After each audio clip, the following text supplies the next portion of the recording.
Like because you go into it knowing I'm going to rely on this portfolio. I need to prepare for a market that goes down slowly over 3 years or a market that goes down 50% and then takes 5 years to recover. You have to plan for all of these things. I guess my point is I feel like there's two scenarios for me. One is like a very slow down turning market that you can kind of catch and do something about, and aggressive corrections that they tend to recover enough that it's not as bad as it seems.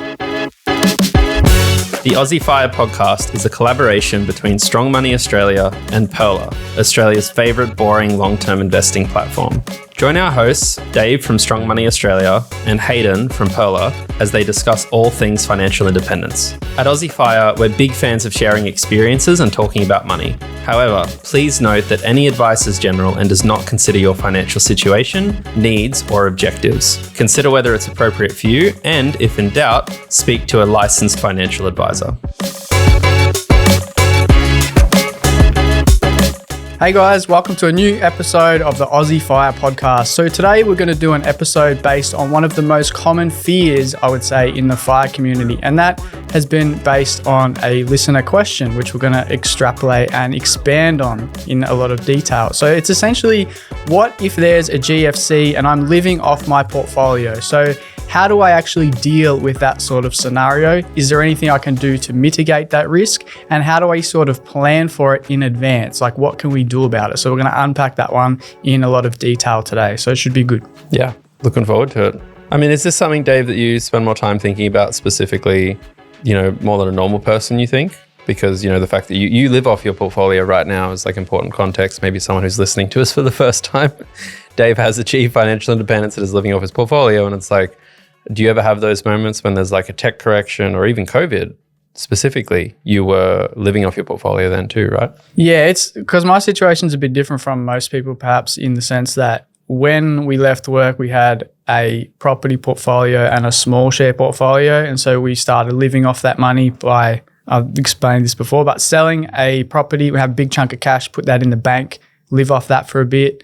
While we continue building the portfolio of shares at the same time. So we're technically living off the wealth.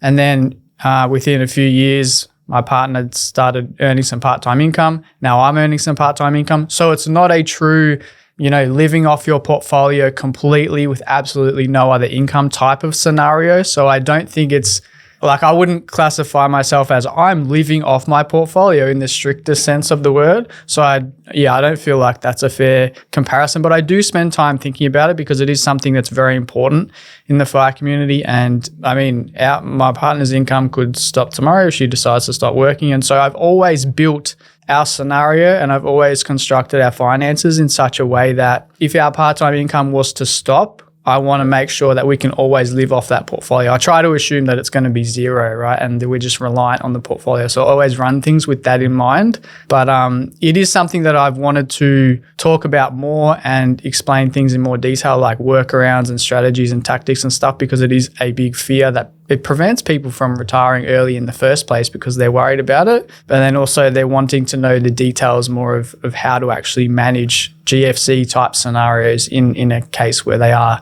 reliant on that portfolio. Just before we go too much deeper into that, like one of the first questions I have thinking about it is there's this implication you're making there that property is kind of safer in a sense. If you're kind of like, it's not quite the same scenario. And it makes me wonder about just firstly the idea of like Australian property's been pretty resistant to things, like while people might question the growth of it, it's been very resistant to downturns since all of our lives, really. Yeah. Do you think that's something just at a high level that's worth factoring in for people? Or do you think it's one of those things where you never really know? Like obviously with the GFC in the US, the stock market was hit less aggressively and their property market was hit more aggressively than us, is my understanding.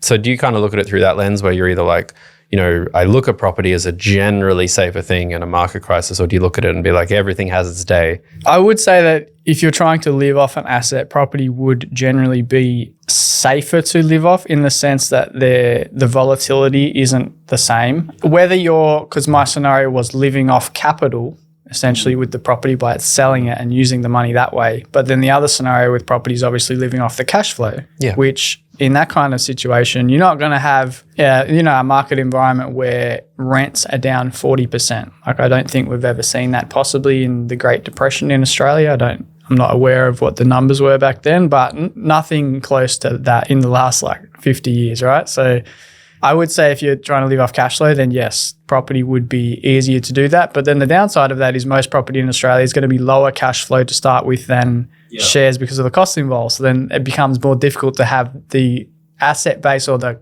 net worth to make that feasible. So there's both aspects of that thing to consider, right? Sure. And today we're trying to understand your scenario now in another COVID, so to speak, where you're very, very share heavy. Yeah, exactly. Can I ask a very simple question with it? Let's say the market drops 50% and you're living off dividends, you're living off selling. Is it not fair to say that, it's just really for the duration of the downturn that either like the money you're pulling out has a penalty to it because you're kind of liquidating something, and maybe you just need to spend less for a month or 2 months until it corrects? Or do you think there's a lot more complicated than that? Assuming that it actually matters, because obviously there's the answer, which is like, just keep pulling it out because there'll be high periods and stuff. Yeah, it's mostly the main risk is really early on in your retirement years, right? Because they call that sequence of return risks, basically, where if you're living off the portfolio, because you can expect decent returns over the long term. Yep. If you start living off your portfolio and the first 5 to 7 years, let's say, of your retirement, returns are basically like average or normal, right? You might have a down 10% one year, then the next year might be up 13% and then up 7%. And then, it just kind of goes within the reasonable sort of ranges and you get an average return each year for the first 5 to 7 years. In that kind of scenario, your portfolio would keep expanding because you're only living on some of the returns each year. So then if the downturn, a harsh downturn was to happen later after that 5-7 year mark, it's going to impact you less because you've already kind of gotten ahead because you've been living on less than the returns for that period of time. So then it's going to impact you less, right? That portfolio is going to be way more, not necessarily resilient, but when you start depleting it at a higher rate and living off a higher percentage, let's say, because of that downturn, because it's higher than it would have been at the start, then it's going to matter to you less. So the main risk is it happening at the very, very beginning of your retirement, or thereabouts, like the first couple of years, let's say, when you're starting with that base level portfolio. Can you not protect yourself just by keeping cash at all times? Like say 3 or 6 months of cash? You can protect yourself with a lot of different things. And that's what this episode is about. Yeah. I know. I mean, I'm curious if that's something you think is a good idea. Yeah, I do. I really do think that's a good idea. How much cash do you have, Dave? Because not much. No, so I do think that's a really powerful idea. And it's very simple, right? Because obviously most portfolios that people live off in Australia, let's assume it's an ETF portfolio. You're going to have some Aussie shares, you're going to have some international shares. And if you have a mix of those, the dividend yield might be something like 3% on that portfolio because you're going to have higher income from Aussie shares, less from international, less from your growth or US, whatever you want to call it. So that's not quite 4%, right? So then you'll be harvesting some of the international shares, let's say, to bring you up to that 4% withdrawal rate or 4% cash flow from your portfolio. So that's one side of things. And then, the cash is going to be super useful because if the market goes down, dividends go down, you can start to top up the gap in that the amount that you would have sold, right? You can start to use cash. So if you were going to sell off 15 grand a year or something, or 20 grand a year, and you've got 60 grand worth of cash, okay, well now that's like 3 or 4 years worth of selling, right? That you don't have to do. You can just take the dividends and some cash. Do you think cash is the better idea to just be having a more conservative allocation somewhere in your portfolio? Like, why not just own 10% of, the Vanguard Diversified Conservative fund, or, bonds or something like this? Like, then it's easier to manage, or? That's possible too. It would depend how you want to do it, because if you start off with that portfolio or you start doing that towards the end, then it's a drag on returns and you have less control over it too. Yeah. So I'd rather build like a high growth bucket or like a risky bucket and then like a no risk bucket. And then you're like, okay, well, if the risky bucket has gone down, it's lost value and I don't really want to pull from that, then I'll just pull from my no risk bucket, my cash bucket, right? But when you start to blend the portfolio in different ways, it can be harder to like control each aspect of that, I would say. I think I talked about this in another episode about let's say you achieve financial independence at 45 and you think you're going to live for another 40 years, right? Well, like most ETFs like VAS VGS have minimum holding periods of 7 years. And it's like, well, that would imply to me to some extent that it's reasonable for someone who wants to be very conservative that you could at least keep 5/6 of your portfolio and always very aggressive stuff, and you could keep the other 6 or portion it off into something more conservative, because then in your head you're just like, I've got my like 7-year horizon, which is the like risk-free part of my portfolio. That's just, and over time that just would naturally grow, right? Yeah. In theory. Or do you think that's too academic? I mean, if you have a portion of your portfolio that is, say, a diversified ETF, like what was the one we used in a previous episode, mate? I think it was the Vanguard Growth ETF, which is like 70% invested and 30% bonds. Or you use the other one, which is, I think it was Vanguard Conservative or something. It was 50-50. There's like a growth, balanced and conservative Vanguard diversified fund, and they all just have different allocations of stocks to bonds. Yeah, and the growth one is like 10% bonds, yes. ADHD. Yeah, and then the others, they basically just get more and more bonds. Yeah, exactly. So if you start to then add those to your portfolio, that can work. But the problem is if you then start, that will reduce the volatility of the portfolio, which is useful. But if you then are living off the portfolio and you're like, okay, well, let me take some money from this fund because it's fallen less because of its more conservative nature. Yeah. You're still selling out and you're still invested in growth, like the growth option as part of that ETF, because it's still 50% growth or 70% growth. Oh, because you also got to sell it to build it up, the other part up. Like you take out of the conservative bucket, now the conservative bucket's smaller. So where's the money going to come to help balance that back up too? Yeah, right? but even in that conservative bucket, it's still 50% in growth assets or 70% in growth assets. And then you get into then you've got portfolios of overlapping portfolios. And Yeah. Then so that's why it's simpler just to have an all growth section of your portfolio where you just have normal ETFs, like high risk, normal long-term ETFs. Then you just keep cash separately. It's just easier to control the amounts and what you do with either one of them and where you pull from. I just find that to be cleaner and simpler and easier. Yeah, that makes sense. But I think it's worth mentioning that when you do decide to leave work and you do decide to start living off your portfolio, that it's going to feel pretty weird, right? Because I spoke to some people in this situation not too long ago where, because you're so used to seeing that income hit the bank account every week, every fortnight, every month, and then you're not going to work and then that money's not coming in, you look at your bank and it almost looks bare, right? There's nothing happening. Usually there's money coming in all the time.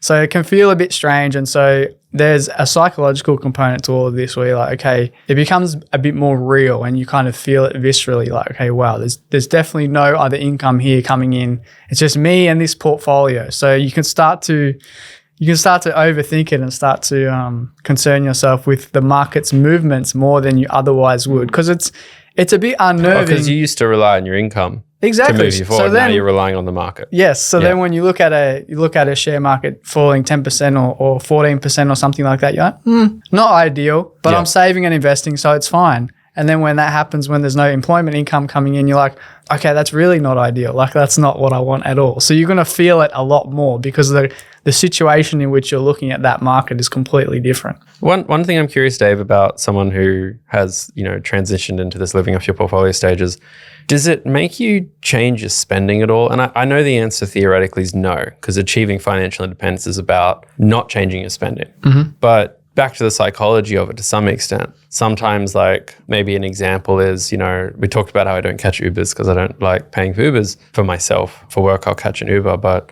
sometimes I'll catch an Uber if, I've been working all day and I'm like, I really want to get home because I just want to like clean the kitchen or something like that. And I feel like suddenly a lot of the recently I've started trying to force myself to spend money catching, not for work, like a non-stop flight. I'm like, I need to value my time better than like doing some weird rigmarole thing. And I wonder if not through force, but just through habit, the spending dies down. Because I feel like we all spend money to some degree because we're trying to solve the fact that we're busy. Yes. Like you eat out more because like I eat out because on a Monday, I don't know when I'm going to be home a lot of the time because there's like meetings and things that come up during the week that I go into the city for. So I just don't bother buying as many groceries, so I eat out more. And it's like, well, if I was to achieve financial independence, I feel like I'd just cook at home more because I'm just at home more. Mm-hmm. Do you find spending goes down and that's like in a way like a corrective measure where like you feel a little safer because you're like, yeah, my income's gone, but God, my spending's down a bit. So in a way, I'm a bit further ahead than I thought. Yeah, that can definitely happen. I've heard of several cases where people are like, wow, I'm actually spending less than I thought. But I've also heard of cases where people are spending more than they thought because they have more time. Let's go out for lunch. Golf. Yeah. So that can definitely... Time to redo the kitchen. Yeah, no, 100%. It could go both ways. So I don't know if that's going to be personality based or That's personality. The people that just spend out of boredom perhaps, and they're busy at work, so they're like, well, I can't spend money. And then they're at home, they've got lots of free time. They're like, okay, now I can spend money. But they don't really think of it like that, but that's what happens behaviorally. So I do think there is something that happens there. What I would say is also when you're in that sort of situation and you see the market go down, you kind of will naturally want to spend less without even planning to, because I think you'll just instinctively be like, maybe we should spend a little bit less, right? So then maybe it is you do cook a little bit more at home, or you don't go out quite as much. So I do think there's, even without even trying, without planning for it, I think people will do that naturally. But yeah, it can go both ways. When you start having a lot more free time, the savers will probably save more, and maybe the people who are a little bit more spendy might spend a bit more than they thought. That's interesting. I never thought about the spending more part, but that kind of makes sense now that I think about it. And obviously it's controllable, because then if their situation was, or the portfolio was morphing in a way that didn't really facilitate that, then they could easily like rein that back in, right? So it's not like you're stuck with that higher level of spending. It's very controllable. Yeah, that makes a lot of sense. This is a unrelated question. Sorry. Sometimes I think like there's two types of people I imagine that hit FI and try to start living off the portfolio. There's the ones who aren't burnt out by work and will probably happily keep working for a bit. And I'm sure some of them do. They're like, if I'm not bored, I might as well just get more money. And then there's those that can't wait. Yeah. I'm just done. Yeah. Do you think there's ever a risk with the person who's like so ready to quit work and never work again that like they're not reaching FI in the right mindset? Because like I always worry about, sometimes I want to just like stop working because I'm so tired. But then I'm like, what if I'm just burnt out? And then I stop working and then I'm like, oh my God, I didn't want this thing so badly. You know, it's just my job was hard. And then after a year or two, I'm like, actually, I want to keep working again. And like, oh my God, I worked so hard to save up so much money. Yep. Like it was like a bad, baseline base to. Do you think that's ever a concern for people maybe that are earlier in the journey that are chasing that moment? That can happen, but I don't exactly know what the risk is that you're pointing out. It's more so the realization. It's an energy risk, I'd say. No, but I mean, you've said the risk that they quit their job and then realize maybe their job wasn't that bad, but they still technically have enough to be financially independent, like you said, but they may be going into their financial independence from a position of wanting to escape the job or the situation that they're in. So even though it can come from a somewhat unhealthy place, and then they start living off their portfolio, and then they have a realization that either work itself's not that bad or their job wasn't that particularly bad. Yeah, I don't really see that as a problem. That's more so just an evolution of someone going through an experience and realizing something that they didn't realize before. Yep. So then they can easily just like rejoin the workforce in whatever flavor that looks like for them. So I don't really see that as a problem, but it does happen for sure. Yeah, okay. That makes sense. And I do think that the people, because I was one of those people as well, I'm just like, no, as soon as I can, I'm out. But I think those people will be surprised how they feel after 6 or 12 months of not working. That makes sense. Question for you as well.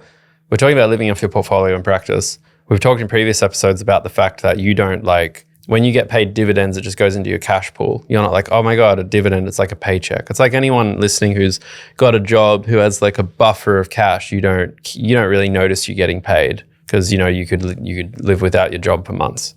What do you practically do to assess if you're on track? Like, because obviously if you're trying to not think about your portfolio all the time, but you got to have these moments in the process where you take a step back and you say like, is it performing how I want? Am I liquidating too much? Am I selling too much? Is the market doing all of this? Do I need to change anything? Like how often does that happen? Does that happen every 3 months, 6 months, 12 months? Are you really rigid about it? Does it just kind of happen organically? You just check it now and again. It's like Sunday and you're like, yeah, you should probably check how this is going. Yeah, it's going to vary by person. I would say most people are still going to check their portfolio whether they plan to or not. Well, because imagine how often though? Well, it's going to depend on the person. Some people are going to check it 5 times a day and other people are going to check it once a week. Sounds like a pretty sad existence, But most people check their portfolio every day when they're working. They're but what's happening here? I get that, but like that's because you feel like you're trying to escape something to some extent. Sure. And I feel like it's kind of a crazy idea to me to imagine escaping, feeling trapped, to become independent and then kind of feel like well, even if you check your portfolio every day, you've still got another 8 or 9 hours of free time that day. Yeah, but checking it nearly feels like I'm a slave to it to some degree. Well, you can't deny the fact that... I want to check it like multiple times a day. Yeah, sure. Maybe that was a bit extreme, but you can't deny the fact that you are reliant on it, so you do have to pay attention to it. How often do you check it? I probably have a look at it each day every second day maybe if I'm busy or I forget. That's how you know It's you're just retired. habit. You got nothing else to do. Exactly. No, it's interesting because it's gonna. First thing when you wake up, you just wake up in the morning, you're like, on track. How was the US overnight? No, not that much, man. Just out of curiosity, like just when you would check your bank every few days and see what's been going on and what's come in or what's gone out or something like that. But in terms of how you would assess it, because that was your question. Yeah. When you are retiring and you're looking at your portfolio and you're like, okay, this is enough for me to live off using, let's say, the 4% rule, very simple. Yeah. So let's say it's $1 million portfolio. You're going to expect to spend from that portfolio 40 grand a year. You receive 30 grand of dividends. You have to sell 10 grand of shares. So 30 grand's already basically taken care of. You just have to, I guess, check that that's what came in basically. The 10 grand is different. You might want to sell 10 grand straight away, like once a year, or you might want to sell $1,000 a month to kind of average it out over time. So you could do it that way. And then to assess how it's all going, then you're going to be looking at your portfolio anyway. Just every 3 or 6 or 12 months, just be like, has anything super detrimental happened to the point where living off 4% of this portfolio is now going to be like highly risky or problematic, right? So it's like a constant casual assessment, I suppose, while keeping in mind that, wait a minute, the 4% rule also accounts for when the market's down 20%, 25%, 35%, you know?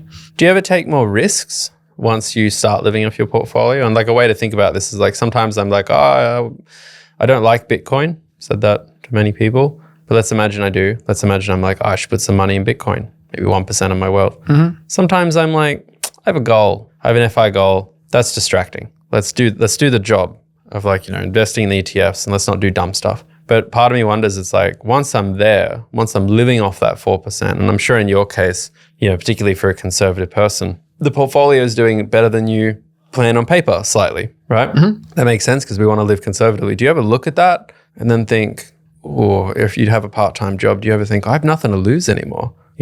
Like, no matter what I do with this extra money, I'm still going to have my life. I'm still going to have all the things I want. Why not put money into Bitcoin? Yeah. Maybe it'll become like a speedboat. I don't know what people put in the water. Boats, jet ski, something. Generally, boats go in the water. I live in Sydney. Don't spend a lot of time on equipment in the water. You do have a harbour there, mate. Yeah, but that's like a rich person thing to like go jet skiing in the harbour. That's old man Hayden. Yeah. And do you think why not take a punt? Because it makes sense why you wouldn't want to take a punt when you're not living off with your portfolio. The FI portfolio. Yeah. Or has that not crossed your mind? No, I find that to be quite interesting. So I wrote about this not too long ago, and there's actually a section in my book about it as well recently where... Double cross-sell in the podcast. Mate. No, so it's an interesting topic, right? Because not many people deal with this where you've got a financial independence portfolio. This is your FIRE portfolio. This is enough for you to live off permanently, let's say. And then you're in a situation where you're like, okay, well, now I'm doing some part-time work. I now have surplus cash flow. I'll just call it bonus money. Yeah. You now have $30,000, $50,000 a year of bonus money. What do you do with that money? Well, you can spend some more money. You can do some lifestyle stuff, or you can invest the money, which people are probably going to do a combination of both. And then when you invest the money, you actually have 3 choices. Do you invest it more conservatively? Because some people say once you've won the game, stop playing. So then the rest of your money should just be like in safe assets. And what's the point of taking risk if you don't need to?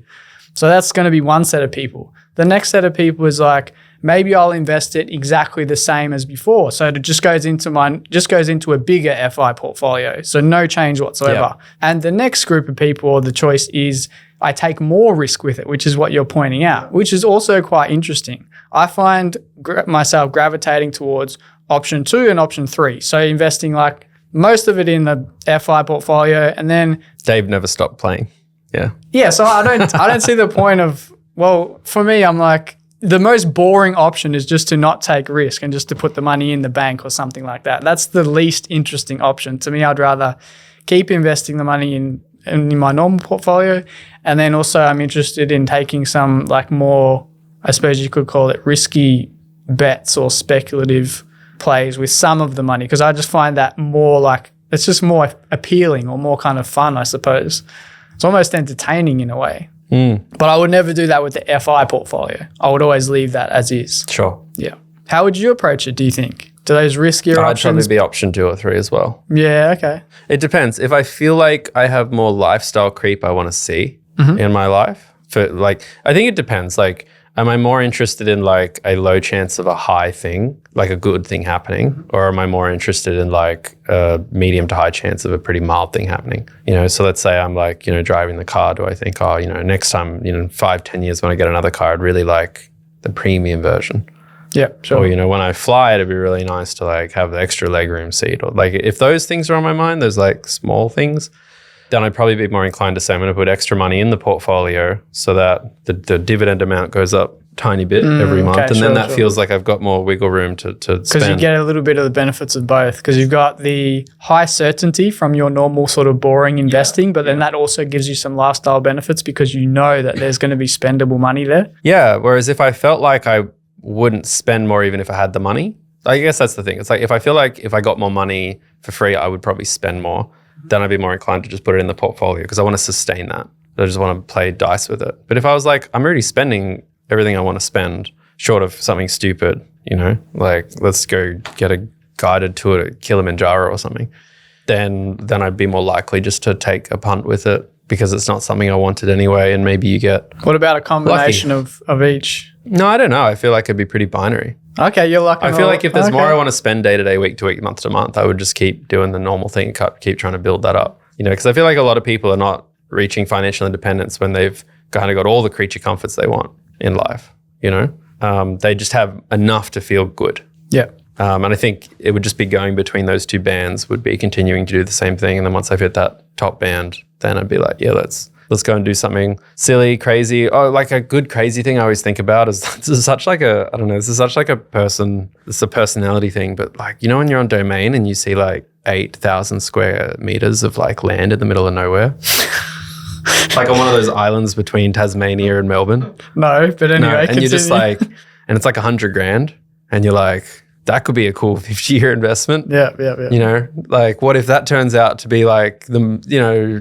I did look at some land in Tassie once. I'm like, oh wow, that looks beautiful. Because it was like, you can probably never build on it. You'll probably never be able to build on it. Like there's probably reasons it's cheap, but I'm like, that's another example of a silly thing that I'd be like, that'd be fun. That'd be fun if I have no more reason for the money and I just like go buy some land and be like, this might be worth something in 2070. Okay. Yeah. It's probably my kind of gambling. That's your little speculative side bets, Screw I the guess. casino, look for unusable land. That one's actually really hard too. If anyone's ever looked at that, it's like it made me realize how complicated zoning laws and all this stuff are. Like I saw this 400 square meter plot of land on the coast near like Thirroul in Sydney. It's about 50 kilometers south of Sydney, really close to Sydney, up on the hill, beautiful area of Sydney. And it was like $70,000 or something they were selling it for. And I was like, what the hell? Like hundreds of square meters for $70,000. And I was like, I'm going to buy that. And then I was like, wait a minute, you can't build a house there because someone would have done that already. And then you look it up and they're like, no, you can't develop on this land. Yeah. I was like, what's the land for? Can you camp on it though? Yeah. I was like, is that it? Is this for like a tree house? For like am I camping there? So you could. It was near a train station. I was like, maybe that's a viable path in life, is setting up a tent. Opening soon, Hayden's commuter campsite. Yeah, like you can't put plumbing there. Anyway, it's a very weird world. If anyone on the podcast learns anything about random plots of land in the middle of nowhere that are unusable, Hayden's email me, interested. please. Yeah, thank you. So on the topic of backup plans, you obviously said you work part-time, and there must be, like, how much comfort do you find in that? Because there must be so many ways, like a typical person who's achieved financial independence must be so easily able to find some kind of backup or side plan in order to make, some money, right? Like whether it is walking dogs would be something like 1 in 5 people I know would happily do. Yeah. Well, like, retired, or like renting out space in your house, or, in your case, working part-time, all kinds of things. I mean, do you think that's something that nearly everyone can tackle and is like a really useful way to take the edge off financial independence? Or do you think it is a harder thing to do than people think? No, I think it's far easier to do than people think. I think people massively overestimate how difficult they think it's going to be to plug a gap in their portfolio, let's say, or in their spendable income from their investments, let's say. Because if you've got most scenarios, like people in the FI community generally are not going to be looking at living on like $200,000 a year, right? It's going to be, if they've got a paid off house, I have to just start making up numbers. But if they've got a paid off house, most people are probably going to have personal expenses somewhere in the region of like $40,000 to $100,000 as personal expenses. So if you've got a portfolio that's already sufficient to cover you, then you're probably looking at most, you need to make like, I don't know, $30,000, $40,000, $50,000 a year. And that would be like in a couple scenario. It's not too difficult to make part-time income in the region of like $30,000 a year, you know? So I do think that people underappreciate just how feasible that is to do, because some people seem to assume that, well, if my portfolio takes a big hit, then I need to go back to work, and they somehow assume that they need to go back to full-time work. So then from there they think, well, I need my old job back. No, you just need some income. You don't need to make $100,000 a year per person. Like, you don't have to replace like your career that you had before. Yeah, I mean, I think a good way to think about it is probably if there's like a market downturn, it's only real until you sell, right? Mm-hmm. So it's really the money you have to sell to live day to day that's at risk. And therefore that's the money you have to look at. So if you're spending, $700 a week, there's a market downturn, back to what we said at the start, and you're like, oh man, I don't want to sell $700 a week for 6 months.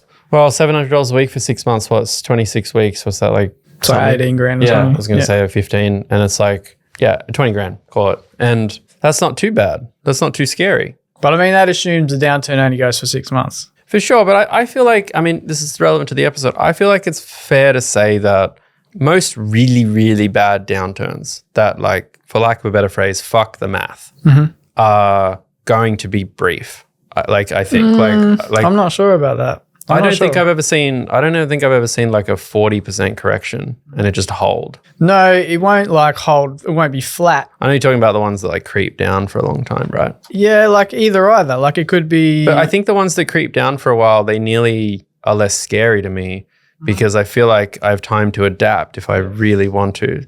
So let's say, your portfolio is up and it starts to creep down and you realize this is not the life for me of portfolio stress.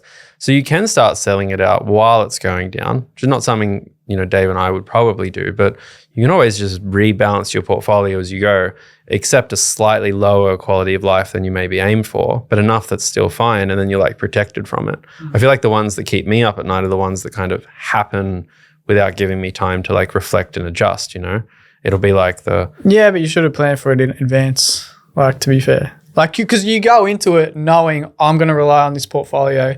I need to prepare for a market that goes down slowly over 3 years, or a market that goes down 50% and then takes 5 years to recover. You have to plan for all of these things. I guess my point is I feel like there's two scenarios for me. One is like a very slow down turning market that you can kind of catch and do something about, and aggressive corrections that they tend to recover enough that it's not as bad as it seems. The strategy is the same either way though. Like the backup plans that you would implement would be the same either way. So because the gap, you're still going to have to plug like a sizable gap, whether it happens quickly or slowly. So then you're going to do that with the same backup plans and the same strategies, whether it's like a cash buffer or that's working part-time, spending less, and you're going to easily be able to like pull like 30 grand or 40 grand out of thin air just from spending less cash. No, I get that. I think it's like, and I obviously can't predict the future, no one can, so don't listen to me. But I guess my point is the worst case in my head always feels like, what if I have $1 million portfolio and it turns into a $600,000 portfolio overnight, and then I'm going to like pull money out of that for months upon months upon months, maybe a year or two, and I'm just going to be like killing my portfolio. But you won't, because you've already got a list of backup plans. So that's a non-scenario. But my point is like, I think that's reasonable to assume that something that crazy is not going to happen within, like an absolute cataclysmic drop that just holds. It seems like there's a lot of bouncy corrections. Those are less likely scenarios, but You tell me, because I also have this thought in my head, and I like listening to you because I'm just a younger than you, financial independence idiot. He's been making, me and Hayden have been hanging out for the last 2 days, and he's made like 7 age jokes. Yeah. So I'm getting a vibe from him. Yeah, insecure. I often think that if something's that, like I have kind of a couple levels in my head. I'm like, there's either like some corrections that maybe mean I have less money than I thought. Maybe there's a long-term downturn that mean I have less money than I thought. But if there's those scenarios people really stress about, which is the ones I hear people talk about, which isn't, oh my God, my expenses have to drop 15%. It's like, what if the money I thought I had is like half of what I thought? I just feel like in those scenarios where that happens to the world, there's going to be bigger things on my mind, if that makes sense. like in these like really, really bad scenarios that I haven't seen happen for 80 years, right? Because people still get scared of things that haven't happened, right? Like there's never been, But what would you worry about more than that? Because that's your livelihood and how you pay bills. So I would imagine my point is like, let's imagine, I feel like I feel like I would get a little past FI. Like let's imagine that, the world went to hell and then suddenly, my sister lost her job and my best friend lost their job. Then I'd be really worried about them. And like if they have a kid, then like and I don't have a kid, like, and then suddenly my head's not checking the app every day thinking about the math. I'm like, oh, well, maybe I should sell this and move in with them. Like in those, because some people, the thing I find funny is some people get really Armageddon about their portfolio, but then they like forget that Armageddon's Armageddon to some extent. Like people always say like, oh, what if the Australian economy collapses and my super balance disappears? And I'm always like, yeah, but like, God, if Australia got to such a point where they just like wiped super, they were like, yep. It's all gone to hell. I'm not going to be sitting at home in a mansion being like, damn it, my super balance, like a little bit, of course. I'm going to be like worried about the riots in the streets and I'm going to be worried about like, martial law being like all that kind of stuff. And that's like how I cope with those worst case scenarios. I'm just like, I think this will just dissolve into all the other problems I'll be tackling at the time. But you're looking at me a little bit like I'm crazy. No, it's true. It's fair that you pointed out because those things don't happen in isolation, right? They happen in a bigger, broader scale of problems in society, whether it's a financial meltdown of some sort. Yeah, people talk like they'll be living their normal great life and their super will disappear. And it's like, I just don't think that happens. To your point, it happens as part of a bigger, broader problem. Yeah. And I guess I don't spend that much time thinking about the, second, third, fourth order effects of that because especially things that are outside of my situation, like the things you're describing, because I have absolutely no control over those things. So anytime anything happens, I'm just like, okay, well, what can I do? Like, what can I control in this situation to improve it somehow? So those aren't things that like come to mind as things that I'm going to be worrying about. But that again, that might vary by person as well. But you also don't actually worry about your portfolio halving and staying halved for 5 years. I don't worry about it. I just know that it's a possibility. Right. So you do actually kind of low-key plan for that and protect yourself from it so you can still keep living your life as is for something that big. Yeah, you need to. If you're going to live off the portfolio, you need to at least in somewhere in your mind think, okay, like we could have some pretty shitty scenarios that play out. Maybe the market goes up 10% a year for the next 15 years. I think this is just interesting because it reminds me that every single person has, like, you have to go in knowing that everyone's got a different assumption about the worst case. Yes, that's a super fair point because to make, if someone out there was like, hey, you don't have enough money, what if the stock market goes down by 75% and doesn't recover for 5 years? I'd be like, don't care. Yeah. It's like so unreal to me that it's out of my head. Yeah, and everyone has a different set of ideas around what's feasible to do in that scenario. Yeah. Because like if you point that out or anyone does, I'm just like, well, I can do A, B, C, D, E, or F, so I don't care. Like it's fine. I'll figure it out. My point is like there are scenarios that you could tell me like a 75%. If I said to you your portfolio is going to drop by 80% and I don't think you're going to come back to me and be like, I've planned for that. I'll never have to work again anyway. Like an 80% portfolio drop is like a fundamental, the goal's been reverted. You're going to want to be open to some part-time work. So I guess my point with all of this is like, people have to acknowledge that you can't have these conversations without realizing that you have set some kind of worst case in your head of what's reasonably possible. And I think everyone's just different. So I guess my point was like, in my head, I'm kind of like, yeah, I could imagine the market plateauing for several years. I could imagine it going down 5, 10, 20, 25, maybe 30% for several years.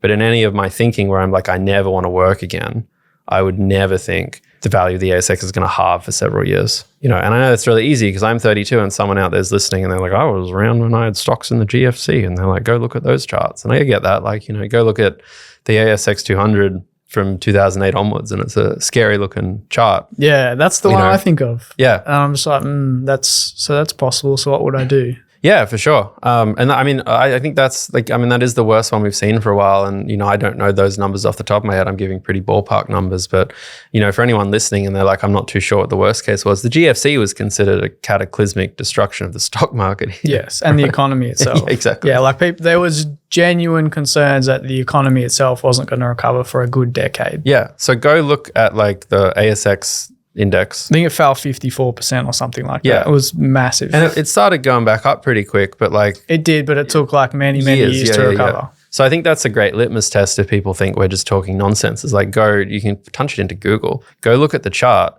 imagine your FI portfolio that you want to see in your life at the peak, and then just play out in your head, or you can be mathematical or, vibey, whatever you want, and just imagine it taking that long to go up and think like, could I survive that? Or another one would be like, would I be happy to go back to work if that was the worst case? And that's like a really great thing. And obviously the market can go worse than that. But like even you said that you think about the GFC a lot. And that's another example of, Dave's just got some marker in his head, and Dave knows the world could get twice as bad as the GFC, but you're not going to have a backup plan for that. Yeah. Probably. You just have to work again. Well, it's interesting because you can get to a point and we can pull apart some of these backup plans, but you can get to a point where it doesn't actually take that many backup plans if you stack them on top of each other to cover all of your expenses. Yeah. So then you would have a scenario where the market goes down 70 or 80% and you're still like, well, I can pay my bills even just working part-time. Yeah, it's not binary, right? That's the thing. Like a lot of people listening, when I said the words rent out a room, I could hear the scoffs. Like I've said that to my dad. I think he's got like a room in his house that's nearly always empty. It's like, why don't you just rent it out? I think the average house has like at least one, and millions of Aussie households have like 2 spare bedrooms or more. Yeah. And I think I said it, and this isn't negative to him because many people share his view. I was like, why don't you rent it out? And he said, But if you ran out of money, he probably would. Yeah. And that's to your point. It's like, it's not binary. It's not like everything's fine and then, full-time work. Yeah. It's like, it's just the gradual, concessions and concessions and concessions. Yeah. You got to go back to the ad version of Netflix, Because it's all like, there's so many options for you to choose from, and you don't necessarily have to like the options that are available, but you're probably best to pick a couple that you don't mind the idea of, or you can at least stomach them. So if somebody can't stomach the idea of renting out a room in their house, then they're going to want to lean on the idea of spending less or having more cash, or being more open to part-time income, or spending down their super if they had planned to keep their super or only spend some of their super. Well, I was going to ask you about that as kind of my last big question is like, you talk about super, and you said on the podcast before that you don't factor super into your FI plans in any super explicit way. Like, do you view something like super as like, well, it's all right if there's a market correction, because in the worst case, and you're pretty young, but you still got a little while to go till super. Good, thankfully. How many years? 40 years? Hey, how long until super? Yeah. 23 years. You're looking great though. Sorry, you're 20-something years. He's trying to reverse his past bad jokes. 20-something years until you get your super. That'll go by in a flash, right? Like anyone who's... I hope not. But yeah, probably will. 90% of people listening know what it's like to wake up and be like, what happened? So like you can use that as a backup. You can to some extent be like, well, it's all right if the market drops 10% because there'll be some pile of money there. Do you have the same with the pension? Because the super is a bit different in Australia because it is yours. It's privately held money and it's regulated. And the only reason you wouldn't get your super is like a series of gross private sector mistakes, as well as like an incompetent government that can't regulate them and doesn't guarantee it or anything like that. And insurance doesn't work.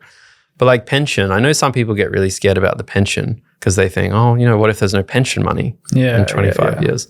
Do you see the pension as like an absolute fallback for you?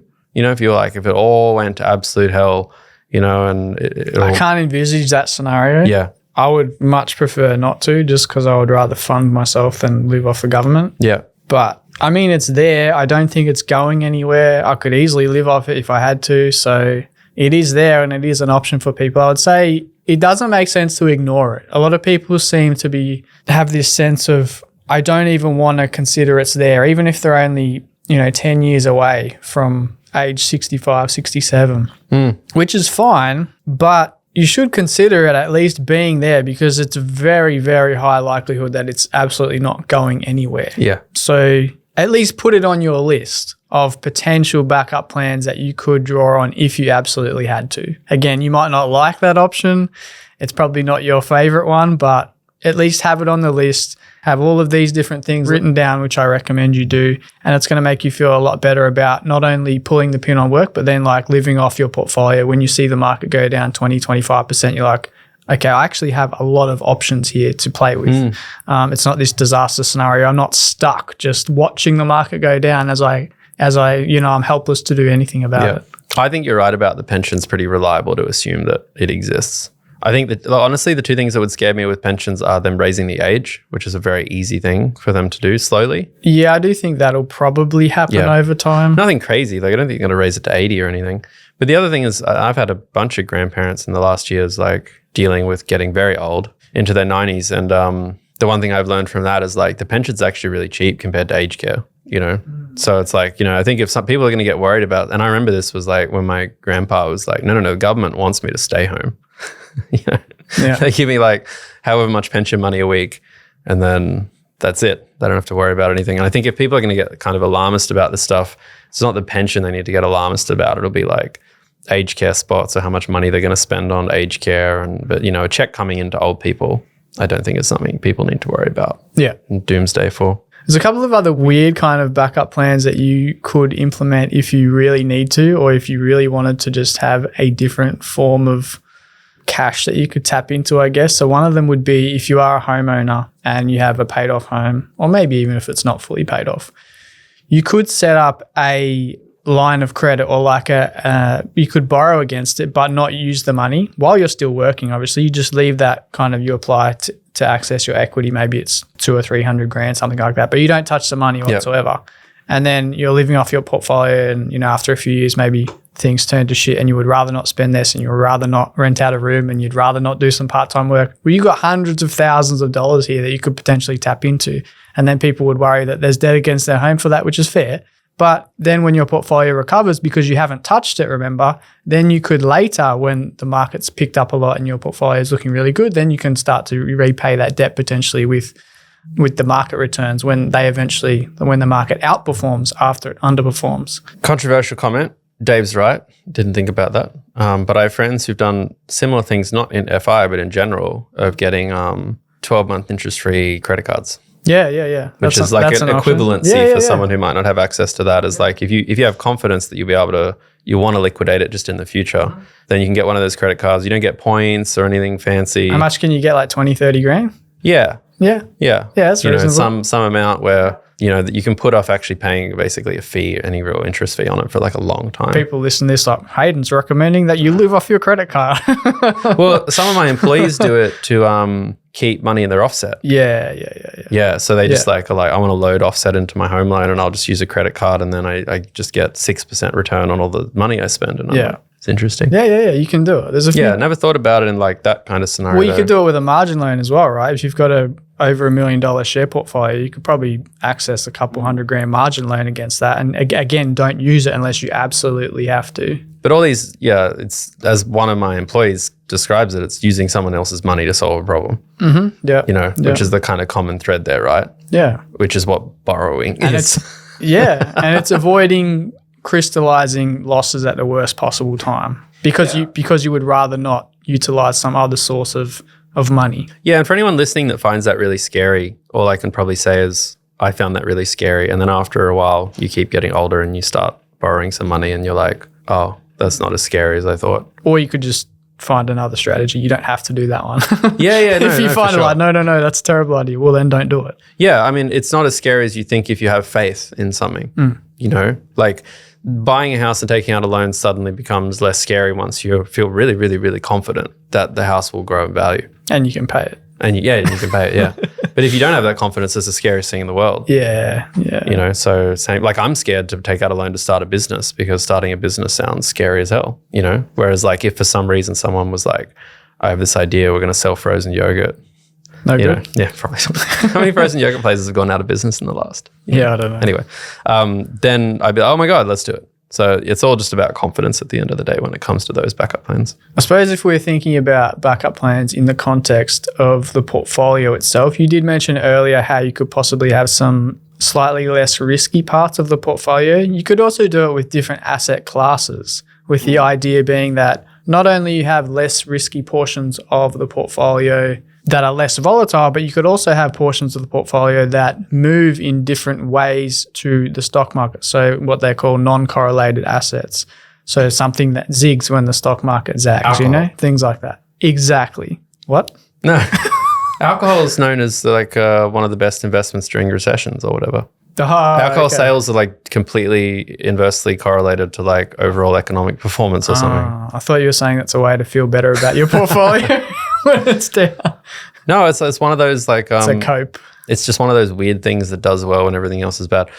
So no, that's definitely an option for sure. So what I mean by that is potentially you could have let's say you have a $500,000 stock portfolio, and then you could have a $500,000 property that was paid off, where it's a source of rental income, and the rental income be more stable than the stock market. And obviously you have to factor in the yield and whether that's going to match the stock market. But all else equal, let's say that's complementary as such. Or maybe it's like you have a portion of your portfolio in gold or something like that. Something that's different, like dramatically different from the stock market, something like that. So you can always do that as well if you would rather solve it or potentially solve it with different investments. But I would say that that's not foolproof either, because things have happened in the past, like one asset zigs when the other one zags, that doesn't mean that's going to continue, because that happened with stocks and bonds for a long time.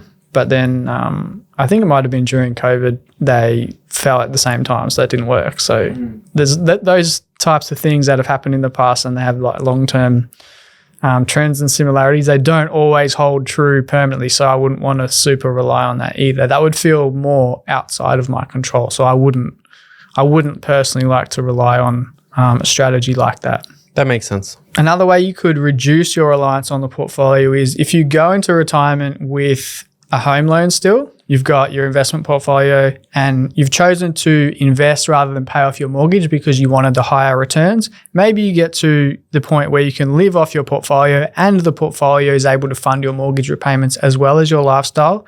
That's fairly common. One thing you could do and you could look at is selling some of your investments to remove your mortgage. Now, not only will that reduce your expenses, but what it does is it increases the stability of your situation, because what you're essentially doing is taking a volatile asset, even the income will be somewhat volatile, and you're kind of pulling money out of that to create stability over here, because that mortgage repayment's basically the same all the time, right? So you're trying to pay a stable bill with a volatile asset. So in a dramatic scenario, you could have a portfolio that's down quite a lot, but your mortgage repayment's the same. So in a good time, you could pay off that mortgage. Now you've reduced the reliance on your portfolio. Your portfolio is smaller, but because you've removed that expense from your life, it reduces the reliance on the portfolio. So that reduces risk in a sense. Now that will mean trading off long-term returns to do that, but that can make a lot of sense if you can afford it in your situation. That's true. Yeah. The other way people do this in Australia is, we talked about listed investment companies in the past. The reason that they're appealing, even though people will say they're not optimal as a long-term investment strategy or vehicle, because they'll often underperform the market, or most of the time even underperform the market, just because it's so damn hard to beat the index. The reason they can be useful is they basically take a portfolio of stocks, and some of the older listeners are probably familiar with these, and then they'll collect the dividends from those stocks. Maybe it's a portfolio of 100 companies, and then because they're a company, they can decide how much dividends to pay out. So what they do is they'll keep some of the dividends in the kind of company bank account, reinvested in the portfolio, and pay out maybe 95% of their dividends, and they'll keep some cash and whatever. And what tends to happen is when there's a downturn and companies in their portfolio, maybe they drop their dividends by like 30%, let's say.